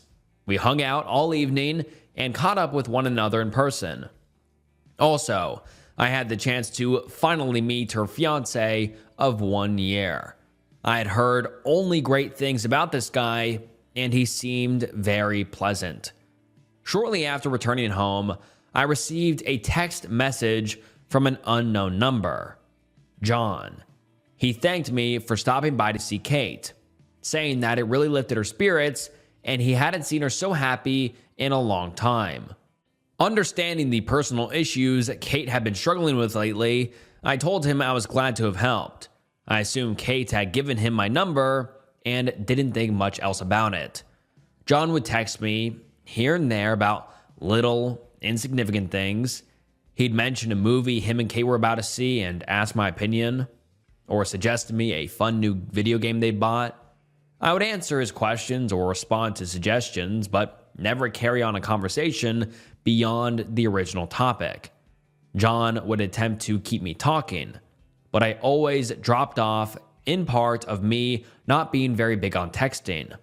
More than a year after seeing Kate, I received a very late night text from John saying, "I miss you," assuming he had sent this to me by mistake. I ignored it. Fast forward to a month or so ago, I took a weekend trip to visit Kate. We had been planning this get together for a while, and I was super excited to spend some much needed girl time with her.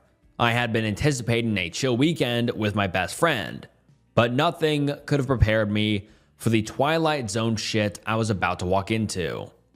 Kate and John picked me up from the airport, and I was made to feel uncomfortable almost immediately. John had extended his arms for a hug upon my arrival, which I thought nothing of and accepted. He held me a bit too tightly and a bit too long, and then commented on how hot I looked. Not nice or even pretty, hot. I sort of just laughed awkwardly and looked towards Kate, who seemed to not be paying attention at the moment. I pushed this aside, chalking it up to a social fluke on his part, and enjoyed the rest of my day with them.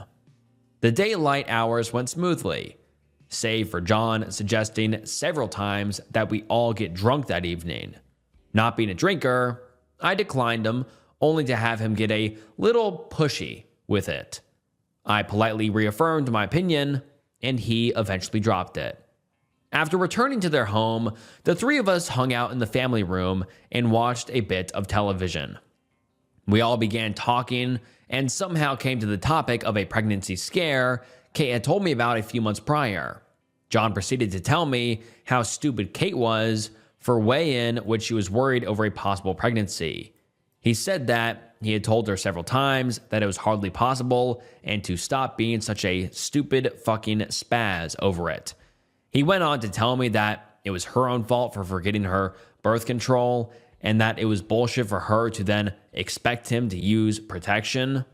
I was entirely thrown off at the way he had raised his voice and talked so rudely about my friend. I defended her, saying that it was an entirely legitimate thing to worry over and that if she prefers that he wears protection in order to be safe, that he should respect her wishes. He only laughed at me, and Kate stayed totally silent during the entire interaction. John then asked if I wanted to sleep in bed with him and Kate rather than in the guest room, which I found totally strange. I declined the offer and went to bed. The following morning, Kate and I had made plans to go shopping. She mentioned John wouldn't be with us because he had to work, which I was very grateful for. Before leaving the house, however, John stopped me and said, "You're a heavy sleeper." Confused, I gave a weird look and asked what he meant. He went on to say, "You're a heavy sleeper. You don't even wake up when people touch you." That is insane. That is the craziest thing for this. Like, I mean, he's already been crazy strange, this John guy.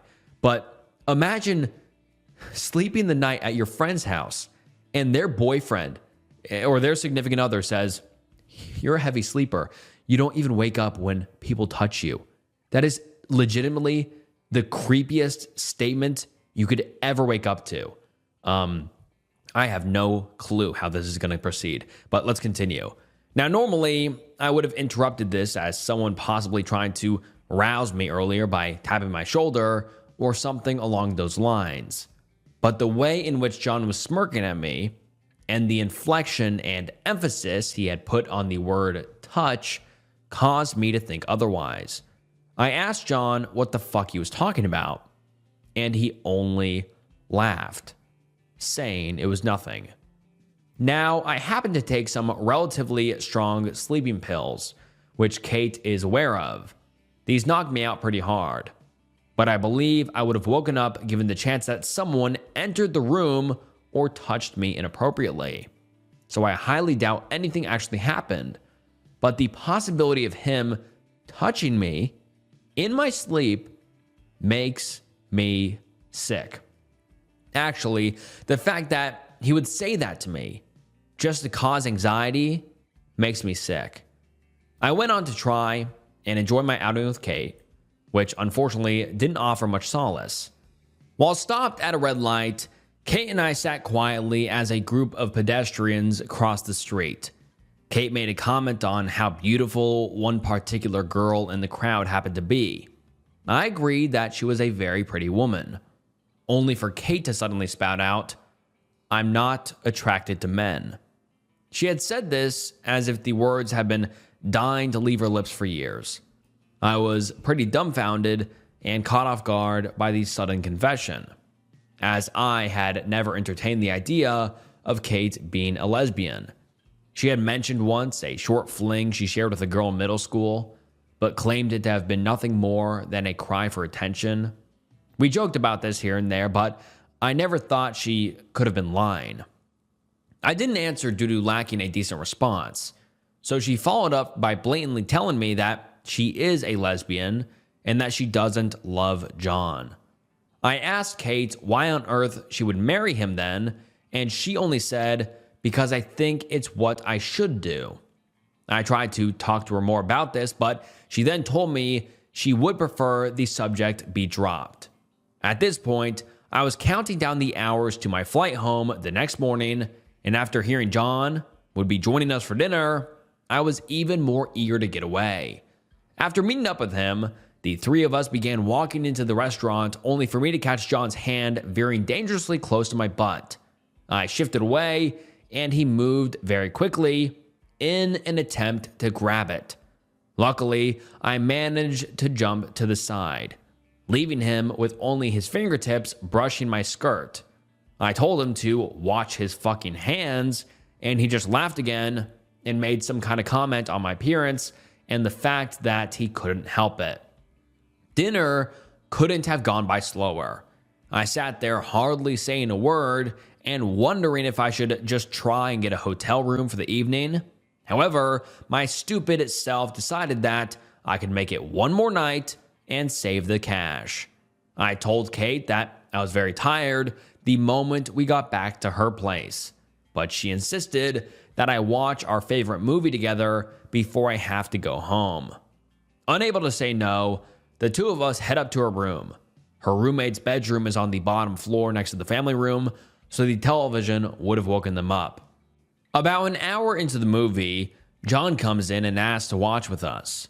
Kate tells him of course, and hardly 10 minutes passes before he's attempting to convince Kate and I to kiss. I say no repeatedly and just keep looking at the screen. Kate isn't saying a damn word about it, and John actually starts pleading with us to just kiss really quick, so I tell him to shut up and that he's ruining the movie. A couple more minutes of silence pass by until John outright asks if I'd like to sleep with him. The way that he went about asking was as if he had deluded himself into thinking he was fucking irresistible to me. I told him no, and pointed out the fact that Kate was sitting right next to me. I looked at her, expecting some kind of response, but it was obvious that she'd totally spaced out at this point. John informed me that Kate was fine with, quote, sharing him. He continued to badger me and insisted that I show him some appreciation for allowing me to stay in his home. I looked at Kate and asked her, "How are you okay with this?" She looked as if she was unable to hear me, staring straight ahead with dull eyes. I got up to leave, only for John to attempt to block the door. Mind you, I'm a 5-foot tall, 100-pound girl being physically blocked by a very large man. I tell John firmly to move, only for him to once again say that I owe him. I took my chances and shouldered my way past him. Luckily, he didn't do much but attempted to grab me as I exited the room. I gathered my things quickly and got the hotel room. Kate never even acknowledged what happened. I think she may be suffering from either John's abuse or some kind of mental disorder, which makes me feel bad for being angry with her. But I am. I'm very angry that she sat by and did nothing while her fiance was so aggressive with me. Kate is aware that I was SA'd in the recent past and therefore am sensitive to such pushy advances. I talk to Kate very sparsely, and she doesn't seem to understand why. By coincidence, I happen to have accepted a role in an internship program close to the city she lives in. Within a month, I will be living in very close proximity to both her and John, and I need to figure out what to do. I want to help my friend. I'm afraid that she's experiencing abuse, living a lie by pretending to be heterosexual, and may possibly be suffering from some kind of mental illness. I've never been in a situation like this, and I'm at a complete loss. I don't want to see Kate after I move because that in turn means I'll see John. Any advice as to how I can help her and try to defuse the situation would be massively helpful. Edit, whoa, my gosh, I just woke up and I had no expectations of this post blowing up so much. Thank you from the bottom of my heart for all of the advice and support. Seriously, you guys have no idea how much it means to me. I've decided to talk with Kate. I'm nervous as hell because I have no clue how she'll react, but I need to reach out to her. She has been there for me during trying times in my life. I want to be there for her. I know for a fact that John works tonight and Kate will accompany him sometimes and just sort of sit there and be idle all evening. I should have recognized this as weird earlier, but I don't know if she's going tonight. I asked if she'd like to Skype this evening, and she responded with, quote, "Why do you want to talk to me all of a sudden?" I told her I'd like to just catch up and apologize for being so busy as of late. Haven't received an answer just yet, but I'll try my best to update tonight if we get the chance to talk. Once again, thank you everyone. I'll try to respond to as many comments as possible. I'm not receiving any good advice from those close to me, so this is insanely beneficial. Edit 2, Skyping with Kate tonight. She agreed a lot more excitedly than I had anticipated, judging by her preceding texts. We chatted for just a bit afterward, and oddly, she brought up the fact that she had recently watched Rush and commented on how hot Chris Hemsworth is. I was a bit thrown off for obvious reasons, given that she had not only confessed to being lesbian, but verbatim told me she's not attracted to men. Maybe I'm reading too far into it, so I just agreed that yes, Chris Hemsworth is indeed gifted, and told her I couldn't wait to talk tonight. I'm still very nervous. And now let's get into some of the top comments. One commenter says, I do think it's possible that Kate is being abused. The way he berated and insulted her over the pregnancy scare was abusive.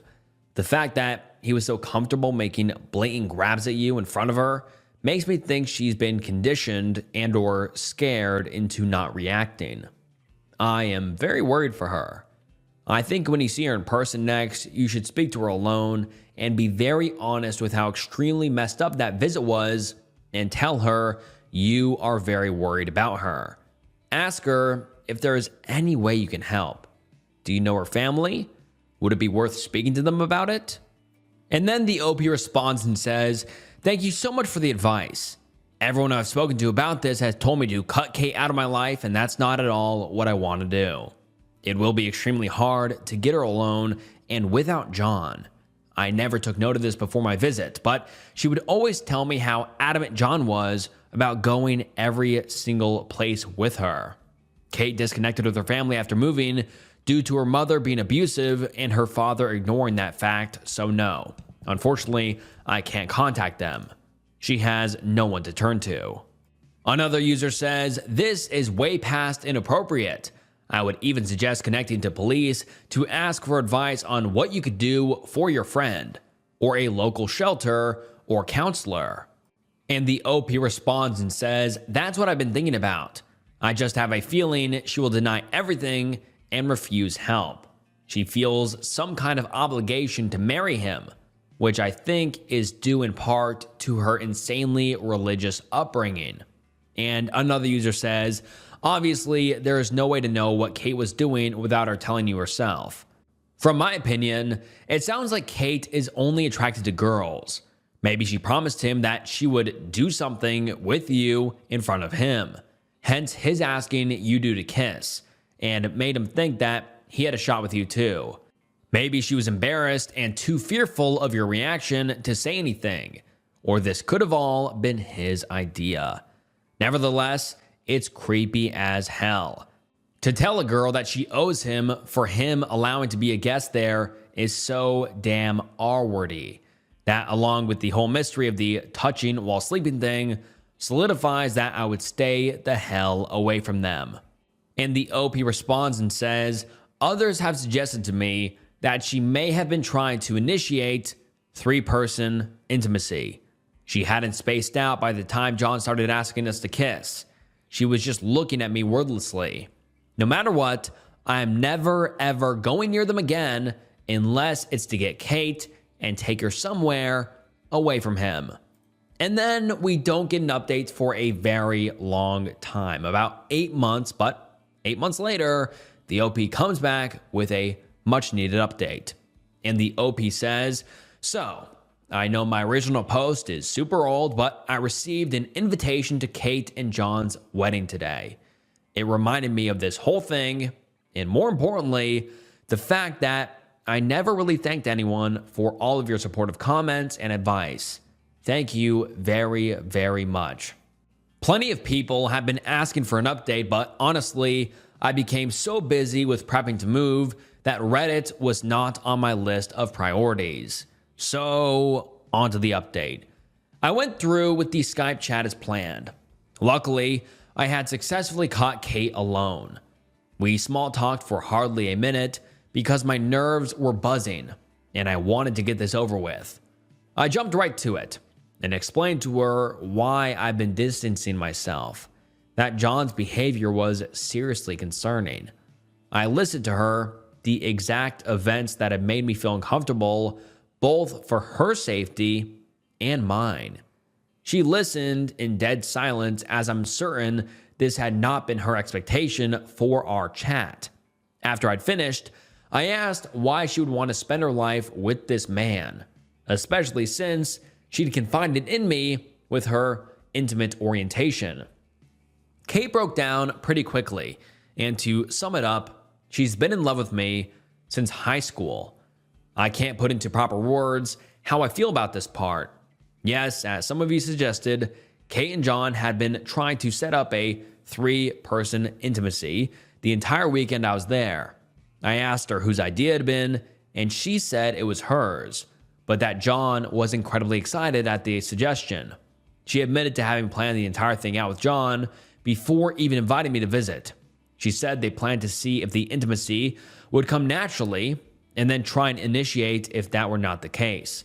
I asked her why she was okay with John acting so coercive, and she said he'd promised to make it happen no matter what, after I hadn't caught the hint the past 2 nights.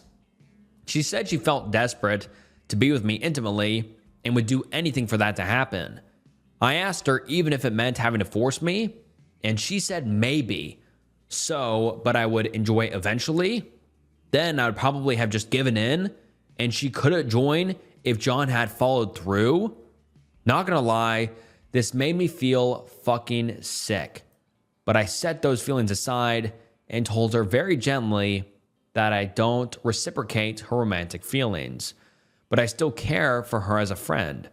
I told her that I feared for her safety and happiness and only wanted to help.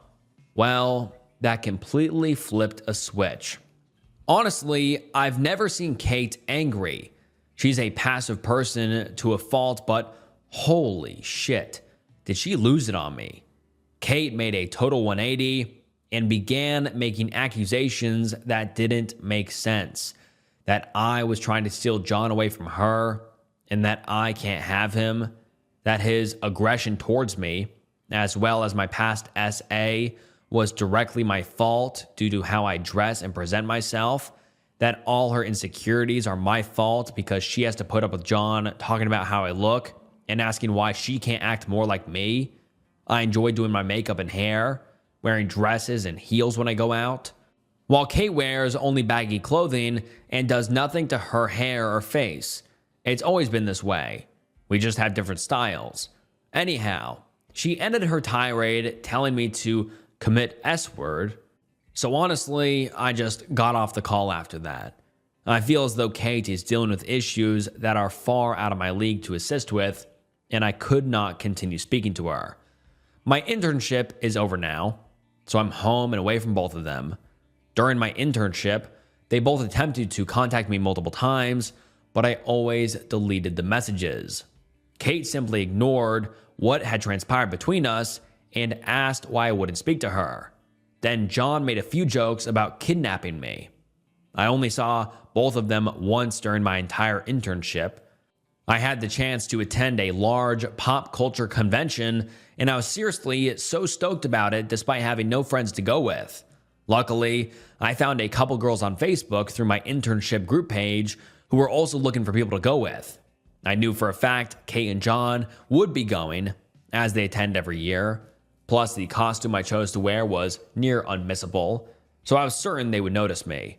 But honestly, I was not about to let them spoil the event for me and went anyhow. I gave the girls a rundown of the situation, and they all assured me they had my back. Lo and behold, as I'm standing in an autograph line with my friend, who hugs me from behind, but John. I basically went into spaz mode and flailed until he let go. He acted all confused. Kate was right behind him being quiet.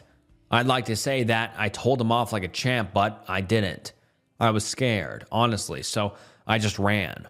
I was wearing massive heels, so I had to do that weird crouch move where you're not really running, but more so fast walking like a werewolf. A couple of the girls followed me to make sure I was good. Never saw them again. I know the general consensus was to not cut Kate out of my life, but I honestly do not believe either of them are safe to be around. I feel that Kate is dealing with something beyond what I can assist with, and my personal safety needs to come first. Obviously, I'm not going to the wedding. Thank you all for the helpful advice and support I received on my previous post. And now let's get into some of the top comments. Someone says, well, that was unbelievably terrifying. Christ, something's not right about this one. Someone replies to that saying, yeah, 100% would never go near them again. I would have contacted the girl's parents, however, and told them to help their daughter. It was never a problem OP could solve without significant risk to herself. I would have asked the girl's parents to take that risk as they should. And someone else replies saying, this has serial killer couple vibes all over it. Also, what the fuck, OP? Your friend admits she wants to R-word you, and you still care for her as a friend? Someone else says, Jesus, what a nightmare. At first, it seemed like Kate was a victim, but now it looks like she was fine with S.A.ing her friend? I'm glad OP got out of there. And someone else says, holy shit, that was an insane read. I caught my husband cheating on me with his stepsister. Originally posted to True Off My Chest, and the post reads as follows. I just need a place to let this out.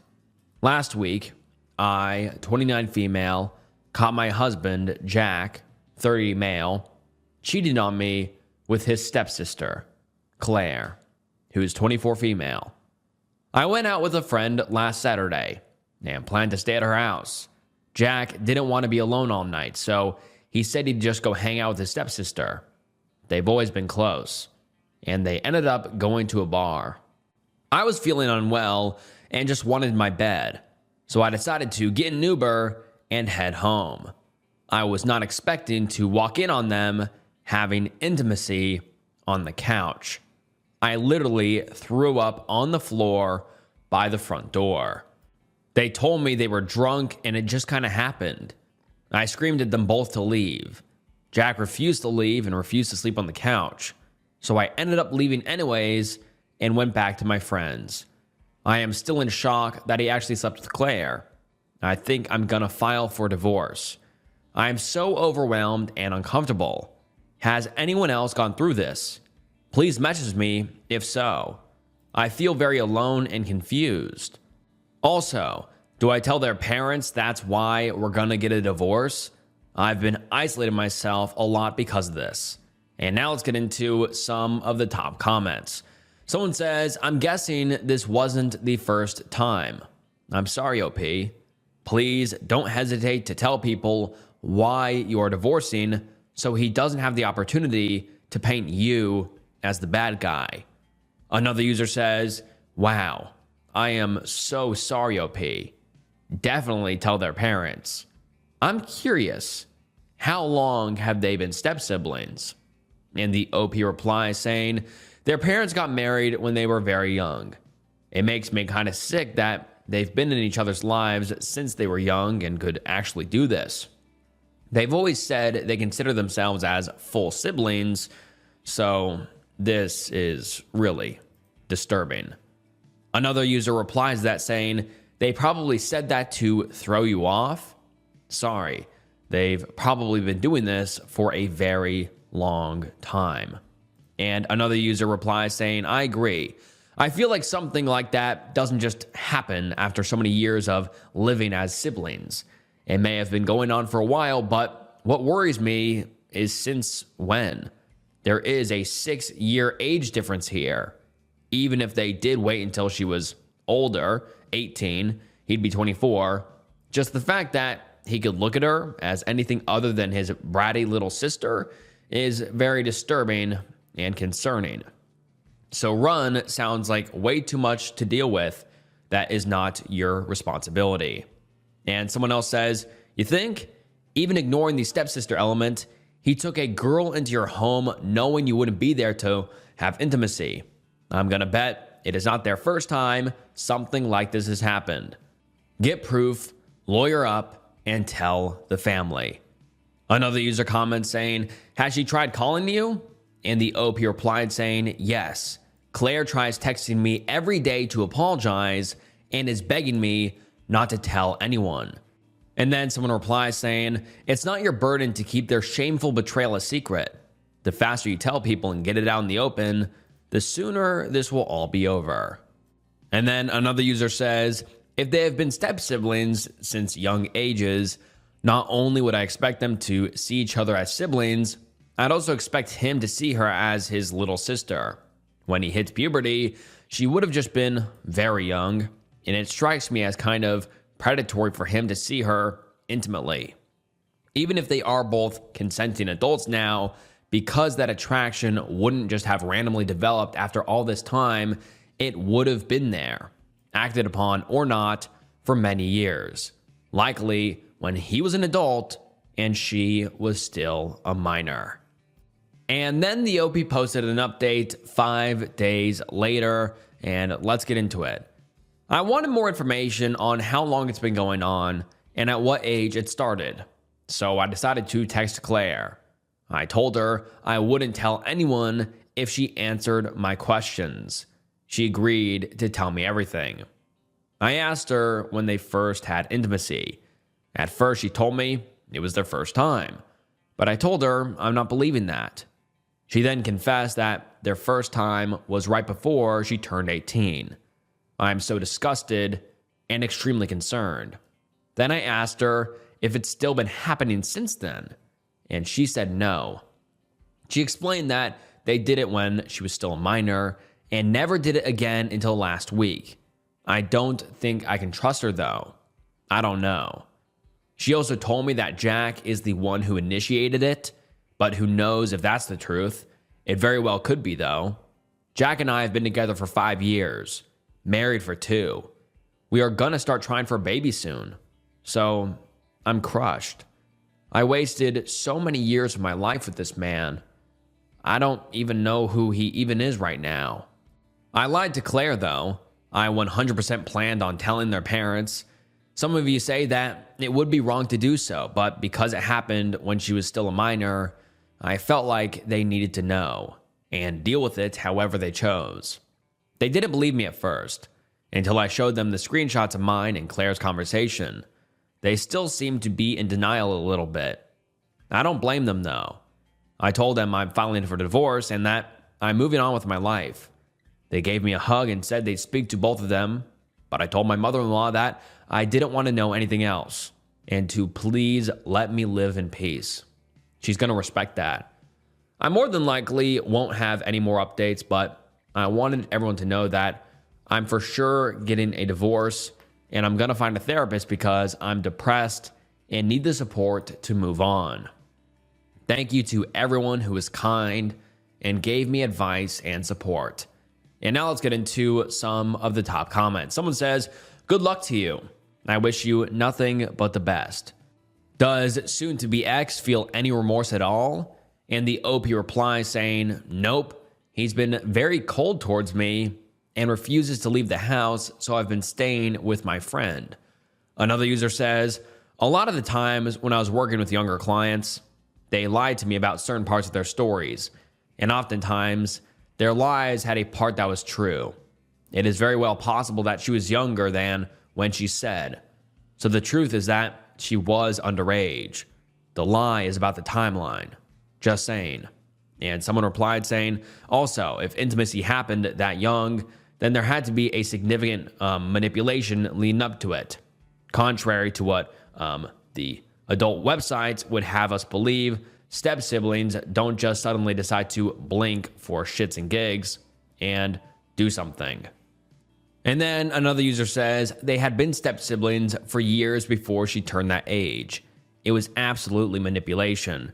And someone else says the beginning age of that young was also given by a person caught being with their sibling. How truthful do we think this number really is? And then someone else says, "Don't leave the house. That can be thought of as abandoned property. Get an attorney, one who specializes in nasty divorces. You want a shark for this. Ask for the divorce record to be kept private, or not if you want to be able to refer people to court notes. Engage a therapist, not because you need one right now, but because, trust me, there will be days where you will. Separate bank accounts, take your name off of the joint ones after your lawyer tells you to, have your official documents somewhere safe, DL, social security card, house note, car notes, spare money, bank vault stuff, etc." And then someone else says, "I know people are saying you told the parents out of petty revenge, but I think you were right to tell them. Who knows what your husband would have told his parents about the reasons for the divorce. In order to hide his own wrongdoings, he might have started telling them, and others, that it was you who cheated. Believe me, I've seen it happen. It's important that you set the record straight. And someone else says, I'm weirdly proud of you. That took such courage, and you handled it with incredible dignity. I wish you well as you start to pick up the pieces. I know this is the furthest thing from your mind, but one day you will meet someone who will make you glad you left Jack. And that is the last update we have ever received from the OP. And I just hope that the OP can get out of this disgusting mess, be able to divorce him pretty easily, and get safe and happy. But, man, I just feel so bad for the OP. I can't imagine walking in on that. That'll take years to recover from, but I really do hope that the OP is doing better now. And all right, guys, that wraps up 2 hours of some disturbing Reddit threads. I hope you found today's video interesting. If you did, then please comment down below your thoughts, concerns, feedback. I read every single comment, and make sure you like the video and subscribe to the channel. The channel subscriber goal is 1 million subscribers before the end of the year, so please subscribe. It really does help more than you know. And I just want to say thank you so much. You guys are the best. I really do appreciate you guys watching all of these videos. And make sure you follow my Spotify, follow my Instagram, and yeah, subscribe here on YouTube. But you guys are the best. Thank you all so much for watching. It truly does mean the world. And this was Snook, and I'll see you next time. Bye.